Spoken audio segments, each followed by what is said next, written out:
السلام علیکم ورحمۃ اللہ وبرکاتہ۔ کیسے آپ سب لوگ؟ امید ہے کہ آپ سارے کے سارے اچھے ہوں گے۔ پھر سے ایک نئی ویڈیو میں آپ کا استقبال ہے۔ آج ہم بات کریں گے قربانی کی تاریخ کو لے کر کہ قربانی کا پس منظر، قربانی کا جو بیک گراؤنڈ ہے وہ کیا ہے، قربانی کی سنت کہاں سے آئی۔ تو اس کے لیے ہم ابراہیم علیہ السلام کی زندگی کو کھنگالنا پڑے گا۔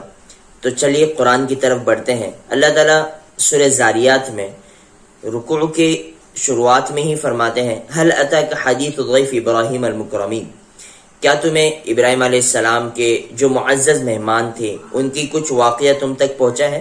اذ دخلوا علیہ فقالوا سلاما قال سلام قوم منکرون فراغ الى اہلہ فجاء بعجل سمین فقربه الیہم قال لا تأکلون فاوجس منهم خیفہ قالوا لا تخف وبشروه بغلام حلیم فاقبلت امرأته في صرة فصكت وجهها وقالت عجوز عقیم قالوا كذلك قال ربك انه هو الحکیم العلیم۔ اس واقعے میں اللہ تبارک و تعالیٰ نے حضرت ابراہیم علیہ السلام کو اسماعیل علیہ السلام کی بشارت دینے کے لیے فرشتوں کی ایک جماعت کو بھیجا تھا جو ابراہیم علیہ السلام کے پاس آئے، انہیں سلام کیا۔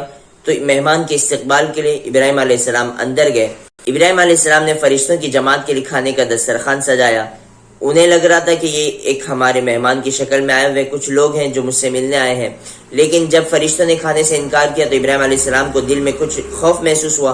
تو فرشتوں نے اس پہ کہا کہ آپ ڈریے نہیں، ہم آپ کو بچے کی بشارت سنانے آئے۔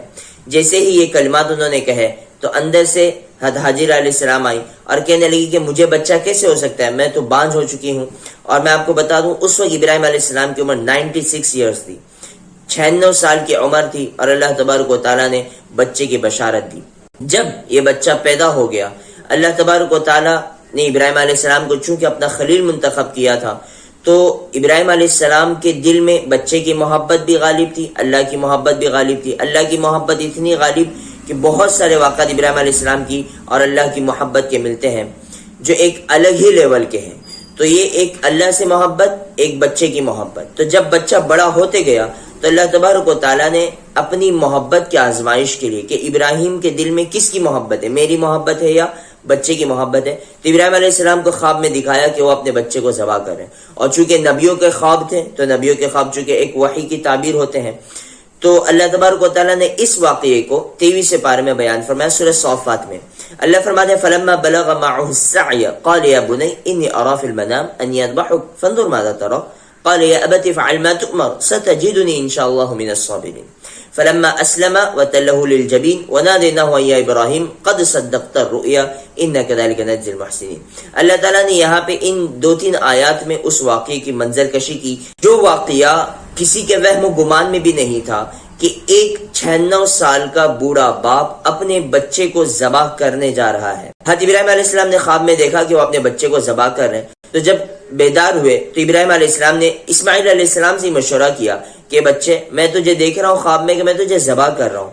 تو بچہ بھی سمجھ گیا ابراہیم علیہ السلام کی اولاد تھی اسماعیل علیہ السلام، اسی لیے شاعر نے کہا ہے کہ وہ فیضان نظر تھا یا مکتب کی کرامت تھی، سکھائی کس نے اسماعیل کو آداب فرزندی۔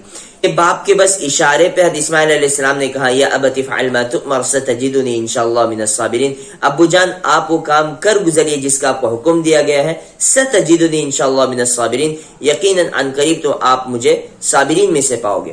بس کیا تھا، تیاری ہو گئی۔ ابراہیم علیہ السلام نے اسماعیل علیہ السلام کا ہاتھ پکڑا، لے کر چل پڑے مینا کی طرف جہاں پہ ذبح کرنا تھا۔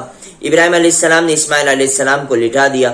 اسماعیل علیہ السلام نے اس وقت 2-3 جملے کہے کہ ابا جان میرا ہاتھ پیر باندھ دینا کہ کہیں میری حرکت کی وجہ سے تم حکم الہی کی تعمیل سے پیچھے نہ ہٹ جاؤ، اپنے آنکھوں پہ پٹی باندھ لینا کہ کہیں مجھے تڑپتا دیکھ کر تم اپنے حکم الہی کی تعمیل سے پیچھے نہ ہٹ جاؤ۔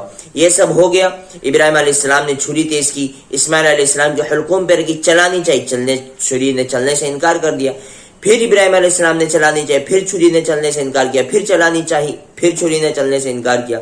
تو تیش میں کے غصے میں آ کے چھری سے کہنے لگے کہ تجھے کیا ہو گیا، تو کیوں مجھے میرے رب کے حکم کی تعمیل سے روکتی ہے؟ تو چھری نے بہترین سا جواب دیا کہ اے خلیل، تو ایک خلیل ہے جو مجھے چلانا چاہتا ہے اور تیرا ایک جلیل ہے جو مجھے چلنے سے روکتا ہے، اب تو ہی بتا کہ میں خلیل کی مانوں کیا جلیل کی مانوں۔ بس کیا تھا، اللہ کی طرف سے ندا آئی فلما اسلم وتلہ للجبین ونادیناہ ان یا ابراہیم قد صدقت الرؤیا انا کذلک نجزی المحسنین، اے ابراہیم تم نے خواب کو سچ کر دکھلایا، ہم محسنین کو ایسے ہی بدلہ دیا کرتے ہیں۔ اور پھر اللہ تبارک و تعالیٰ نے جنت سے مینڈا اتارا جسے جبریل علیہ السلام لے کے اترے تھے، اور پھر اسی وقت اسماعیل علیہ السلام کی جگہ پہ وہ مینڈا ذبح ہوا۔ اللہ تبارک و تعالیٰ کو اللہ کی محبت میں ابراہیم علیہ السلام کا یہ قدم اتنا پسند آیا کہ اپنے بچے تک کی قربانی جب انہوں، حالانکہ اللہ کو کیا بچے کی قربانی مقصود نہیں تھی، لیکن اللہ دیکھنا چاہتے تھے کہ ابراہیم علیہ السلام کے دل میں بچے کی محبت زیادہ ہے کہ اللہ کی محبت، لیکن جب ابراہیم علیہ السلام نے اپنے بیٹے کی محبت کو داؤ پہ لگایا اللہ کی محبت کے آگے، تو اللہ کو یہ ادا اتنی پسند آئی کہ اللہ کے نبی صلی اللہ علیہ وسلم کی زبانی ضحوا فإنها سنت ابیکم ابراہیم، اللہ تبارک و تعالیٰ نے اس امت کے لیے قربانی کو سنت قرار دیا، اور اللہ کے نبی نے فرمایا کہ قربانی کرو اس لیے کہ تمہارے ابو ابراہیم علیہ السلام کی سنت ہے۔ اور آگے یہاں تک اللہ کے نبی نے فرمایا کہ من وجد ساعة ولم يضحي فلا يقربن مصلانا، کہ جو استطاعت رکھتا ہے کہ وہ قربانی کر سکتا ہے پھر بھی قربانی نہ کرے، تو اللہ کے نبی فرماتے ہیں کہ وہ ہمارے عیدگاہ کے قریب نہ آوے۔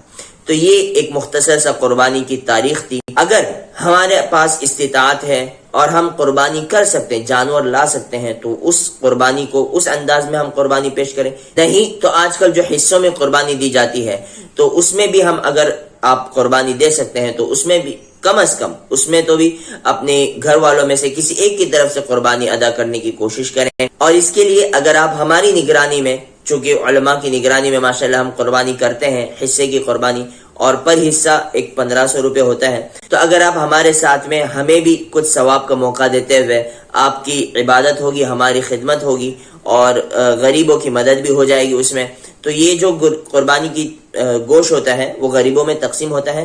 تو اگر آپ اس سلسلے میں خواہش مند ہیں تو ہم ڈسکرپشن میں ہمارا واٹس ایپ نمبر دے دیں گے، وہاں سے ہم سے رابطہ کر سکتے ہیں اور اپنی قربانی کو بکنگ کروا سکتے ہیں۔